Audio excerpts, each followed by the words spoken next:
ರಾಜ್ಯಾದ್ಯಂತ ಸಾರಿಗೆ ನೌಕರರ ಮುಷ್ಕರ ಮುಂದುವರೆದಿದ್ದು ಬೆಂಗಳೂರಿನಲ್ಲಿ ಬೇರೆ ಬೇರೆ ಊರುಗಳಿಗೆ ಹೋಗೋದಿಕ್ಕಾಗಿರ್ಬೋದು, ಬೇರೆ ಬೇರೆ ಜಿಲ್ಲೆಗಳಿಗೆ ಹೋಗೋದಿಕ್ಕಾಗಿರ್ಬೋದು, ಪ್ರಯಾಣಿಕರ ಪರದಾಟ ಮುಂದುವರಿತಾ ಇದೆ. ಸದ್ಯ ಓರ್ವ ಪ್ರಯಾಣಿಕರು ನಮ್ಮ ಜೊತೆ ಜಾಯ್ನ್ ಆಗ್ತಾ ಇದ್ದಾರೆ. ಅವರ ಅಳಲನ್ನ ತೋಡ್ಕೊಳ್ತಾ ಇದ್ದಾರೆ. ಸೊ ನಾವನ್ನ ಮಾತನಾಡಿಸುವಂತಹ ಪ್ರಯತ್ನವನ್ನ ಮಾಡ್ತೀನಿ.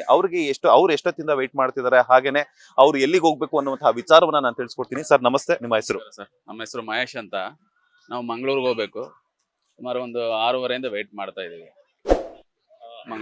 ಎಷ್ಟು ಜನ ಬಂದಿದ್ದೀರಾ? ಅಂಡ್ ಬೆಳಗ್ಗೆಯಿಂದ ಕೂಡ ವೆಯ್ಟ್ ಮಾಡ್ತಿದ್ರು ಕೂಡ ಬಸ್ ಸಿಕ್ಕಿಲ್ವಾ ನಿಮ್ಗೆ, ಏನು ಅಂತ? ನಾವು ನಮ್ಮ ಸ್ನೇಹಿತರಿದ್ದೀವಿ ಇಬ್ರು. ಮಂಗಳೂರಿಗೆ ಹೋಗ್ಬೇಕಾಗಿದೆ.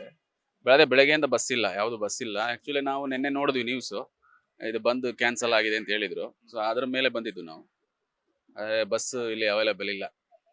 ಅಂದ್ರೆ ಈಗ ನಿನ್ನೆ ಹೇಳಿದ್ದು ಕ್ಯಾನ್ಸಲ್ ಆಗಿದೆ ಬಂದು ಅಂತ ಹೇಳ್ಬಿಟ್ಟು, ಅದ್ರ ಜೊತೆಗೆ ಇನ್ ಕೇಸ್ ಏನಾದ್ರು ಕೆಲವೊಬ್ಬರಿಗೆ ಎಸ್ಮಾ ಕಾಯ್ದೆ ಜಾರಿ ಮಾಡಿದ್ರು ಕೂಡ ಯಾರ್ಯಾರೆಲ್ಲ ಮುಷ್ಕರವನ್ನ ಕಂಟಿನ್ಯೂ ಮಾಡ್ತಾರೆ ಅವ್ರಿಗೆ ಎಸ್ಮಾ ಕಾಯ್ದೆ ನಾವು ಜಾರಿ ಮಾಡ್ತೀವಿ ಅಂತ ಹೇಳ್ಬಿಟ್ಟು ಒಂದು ಸೂಚನೆಯನ್ನ ಕೊಟ್ಟಿತ್ತು. ಸೊ ಅದನ್ನು ಸಹ ಲೆಕ್ಕಕ್ಕೆ ತಗೊಳ್ಳದೆ ಸಾರಿಗೆ ನೌಕರರು ತಮ್ಮ ಒಂದು ಅಳಲನ್ನ ತೋಡ್ಕೊಳ್ತಾ ಇದಾರೆ. ವೇತನ ಪರಿಷ್ಕರಣೆ ಆಗಿರ್ಬೋದು, ವೇತನ ಬಾಕಿ ಇರುವಂತಹ ವೇತನವನ್ನ ಪಡ್ಕೊಳ್ಳೋದಕ್ಕಾಗಿರ್ಬೋದು. ಬಟ್ ಎಲ್ಲೋ ಒಂದ್ ಕಡೆ ಪ್ರಯಾಣಿಕರಿಗೆ ತೊಂದರೆ ಆಗುತ್ತೆ. ಸೊ ಆ ಒಂದು ನಿಟ್ಟಿನಲ್ಲಿ ಒಂದಷ್ಟು ಪ್ರೈವೇಟ್ ಬಸ್ಸಸ್ ಅನ್ನ ಬಿಡ್ತೀವಿ ಅಂತ ಹೇಳ್ಬಿಟ್ಟು ಸರ್ಕಾರ ಒಂದು ಸೂಚನೆಯನ್ನ ಮಾಡಿತ್ತು. ಅದ್ರ ಜೊತೆಗೆ ಆದೇಶ ಕೂಡ ಹೊರಡಿಸಿತ್ತು. ಆ ಪ್ರೈವೇಟ್ ಬಸ್ಗಳೇನಾದ್ರೂ ನಿಮ್ಮ ಕಣ್ಣಿಗೆ ಕಾಣಿಸ್ತಾ ಅಂತ? ಇಲ್ಲ, ಇಲ್ಲಿ ನೀವೇ ಗಮನಿಸಬಹುದು, ಯಾವುದೇ ಪ್ರೈವೇಟ್ ಬಸ್ಗಳು ಅವೈಲೇಬಲ್ ಇಲ್ಲ. ಅವು ಕೂಡ ಬಂದಿಲ್ಲ.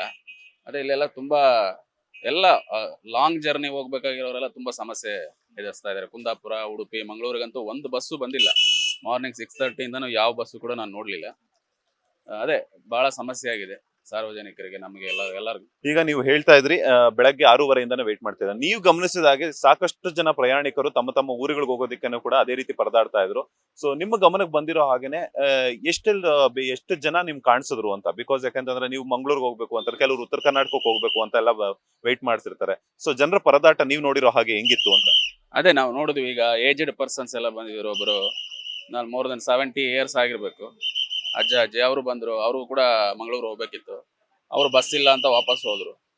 ಮತ್ತೆ ಈ ತರ ಆದಾಗ ಆಟೋ ಚಾರ್ಜಸ್ ಕೂಡ ಜಾಸ್ತಿ ಆಗುತ್ತೆ. ನಾವು ವಾಪಸ್ ಮನೆಗೆ ಹೋಗ್ಬೇಕು ಅಂದ್ರೆ ಡಬಲ್ ರೇಟ್ ಕೇಳ್ತಾರೆ, ಯಾಕಂದ್ರೆ ಬಸ್ ಇಲ್ಲ ಅಂತ ಗೊತ್ತಿದೆ ಅವ್ರಿಗೆ. ಸೊ ಇದು ಬಹಳ ತೊಂದರೆ ಆಗಿದೆ ಸಾರ್ವಜನಿಕರಿಗೆ ಇದರಿಂದ. ಈಗ ಸಡನ್ ಆಗಿ ಸರ್ಕಾರ ಕೆಲವೊಂದು ನಿರ್ಧಾರಗಳನ್ನ ತಗೊಳ್ಳೋದ್ರಿಂದ ಪ್ರಯಾಣಿಕರಿಗಾಗಿರ್ಬೋದು, ಸಾರ್ವಜನಿಕರಿಗಾಗಿರ್ಬೋದು ತೊಂದರೆ ಆಗುತ್ತೆ. ಇನ್ನೊಂದ್ ಕಡೆ ಅವರು ತಮ್ಮ ಅಳಲನ್ನ ತೋಡ್ಕೊಳ್ಳೋದಕ್ಕೆ ಸಾರಿಗೆ ನೌಕರರು ಮುಷ್ಕರವನ್ನ ಮಾಡ್ತಾ ಇದೆ. ಯಾಕಂದ್ರೆ ಅವ್ರಿಗೂ ಕೂಡ ಫ್ಯಾಮಿಲಿ ಆಗಿರ್ಬೋದು, ಕಮಿಟ್ಮೆಂಟ್ಸ್ ಆಗಿರ್ಬೋದು ಇರುತ್ತೆ.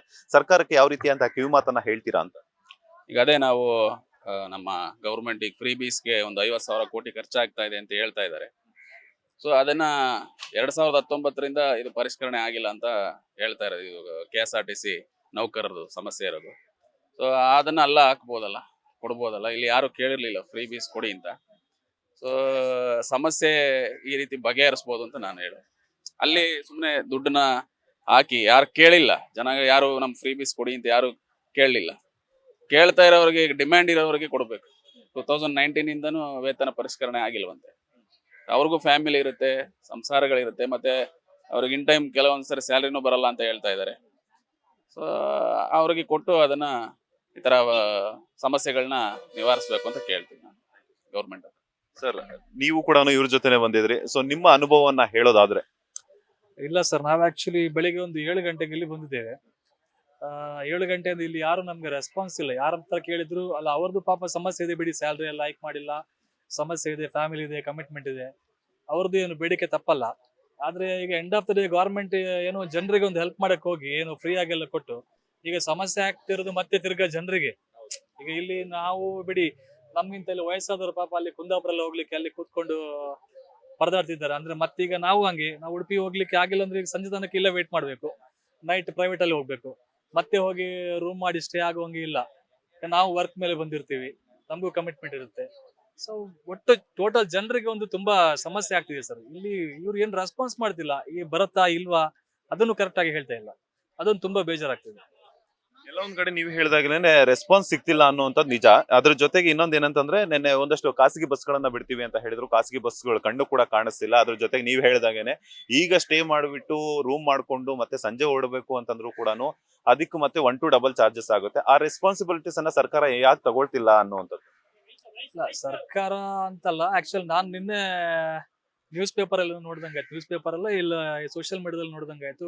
ಗವರ್ಮೆಂಟ್ ಸ್ಟ್ರೈಕ್ ಇದ್ರೆ ಪ್ರೈವೇಟ್ ಅರೇಂಜ್ಮೆಂಟ್ ಮಾಡ್ತೀನಂತ ಸರ್ಕಾರದವರೇ ಅನೌನ್ಸ್ ಮಾಡ್ದಂಗಿತ್ತು. ಬಟ್ ಇಲ್ಲಿ ಕೆಲವೊಂದು 2-3 ಬಸ್ ಬಂದಿದೆ ಪ್ರೈವೇಟ್, ಅದು ಇಲ್ಲಿ ಲೋಕಲ್ಸ್ ಎಲ್ಲ ಇದೆ ಅಷ್ಟೇ. ಸೊ ನಾವೆಲ್ಲ ಔಟ್ಸ್ಕರ್ಟ್ ಸಿಟಿ ಬಿಟ್ಟು ಹೊರಗಡೆ ಹೋಗುವವರೆಗೆ ತುಂಬಾ ಸಮಸ್ಯೆ ಆಗ್ತಿದೆ. ಲೋಕಲ್ಸ್ನವರು ಹೆಂಗೋ ಹೋಗ್ತಾರೆ, ಈಗ ಬೇರೆ ಬೇರೆ ಬಸ್ ಇದೆ, ಹೆಂಗೋ ಚೇಂಜ್ ಮಾಡ್ಕೊಂಡು ಹೋಗ್ಬೋದು.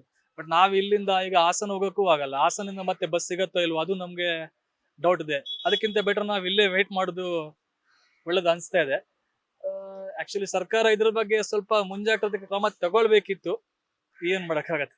ಸರ್ಕಾರಕ್ಕೆ ಏನಾದ್ರು ಕಿವಿ ಮಾತನ್ನ ಹೇಳ್ತೀರಾ ಅಂತ? ನಾವು ಅದೇ ಸರ್, ಆಕ್ಚುಲಿ ಈ ಎಲ್ಲ ಏನೀಗ ಬಸ್ ಟಿಕೆಟ್ ಎಲ್ಲ ಫ್ರೀ ಮಾಡಿ ಇದು ಮಾಡಿದ್ದಾರೆ. ನಮ್ಮ ಫ್ರೆಂಡ್ ಹೇಳಿದಂಗೆ 2019 ಇಂದ ಇವರಿಗೆಲ್ಲ ಸ್ಯಾಲ್ರಿ ಹೈಕ್ ಮಾಡಿಲ್ಲ, ಕರೆಕ್ಟ್ ಆಗಿ ಟೈಮ್ ಅಲ್ಲಿ ಸ್ಯಾಲ್ರಿ ಬರ್ತಿಲ್ಲ ಅಂತ ಹೇಳ್ತಾರೆ. ಅವರಿಗೂ ಅವ್ರದ್ದೇ ಕಮಿಟ್ಮೆಂಟ್ ಇರುತ್ತೆ. ಅದನ್ನ ಆಕ್ಚುಲಿ ಅಲ್ಲಿ ಕೊಡೋ ಬದಲು ಇಲ್ಲಿ ಇವ್ರಿಗೆ ಸ್ವಲ್ಪ ಏನಾದ್ರು ಜಾಸ್ತಿ ಮಾಡಿ ಕೊಟ್ಟಿದ್ರೆ ಇವರು ಕರೆಕ್ಟ್ ಆಗಿ ವರ್ಕ್ ಮಾಡ್ತಾರಲ್ಲ ಸರ್.